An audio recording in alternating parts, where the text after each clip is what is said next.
ఒకప్పుడు మూన్ మీద land sale చేశారని మీకు తెలుసా? నేను మరీ అంత ఎదవలా కనపడుతున్నానా? ఓ మాదిరిగా కూడా కనపడలేదా? వినడానికి వింతగా ఉన్న ఇది నిజం. 1980వ సంవత్సరం చివర్లలో ఇది జరిగింది.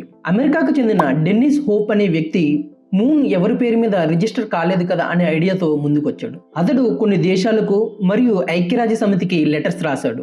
ఎవరూ కూడా ప్రత్యక్షంగా అభ్యంతరం చెప్పకపోవడంతో తానే మూన్కి ఓనర్ అని ప్రకటించుకున్నాడు.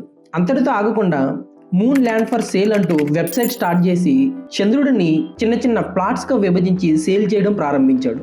జనాన్ని నమ్మించేందుకు మీ నేమ్తో మూన్ పై ల్యాండ్ అంటూ అట్రాక్టివ్ సర్టిఫికెట్స్ ఇచ్చాడు.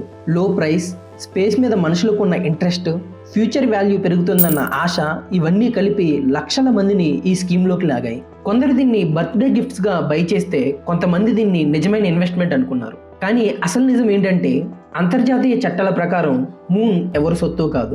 ఏ వ్యక్తికి, ఏ దేశానికి కూడా చంద్రుడిపై యాజమాన్యం ప్రకటించే హక్కు లేదు. సో ఆ సర్టిఫికెట్స్ లీగల్లీ జీరో వాల్యూ. ఆ విధంగా జనాలు మూన్ పై ల్యాండ్ కొన్నామని మోసపోయారు. సో ఫ్యాక్ట్స్ తెలుసుకోకుండా ఎమోషనల్గా నమ్మేస్తే లాస్ట్కి ఇలాగే ట్రాప్ అవుతారు. ఇప్పటికే ఇలాంటి చాలా స్కామ్స్ జరుగుతూనే ఉన్నాయి. మీకు తెలిసిన వారు కానీ మీరు కానీ ఎప్పుడైనా ఇలాంటి స్కామ్లో ట్రాప్ అయ్యారా?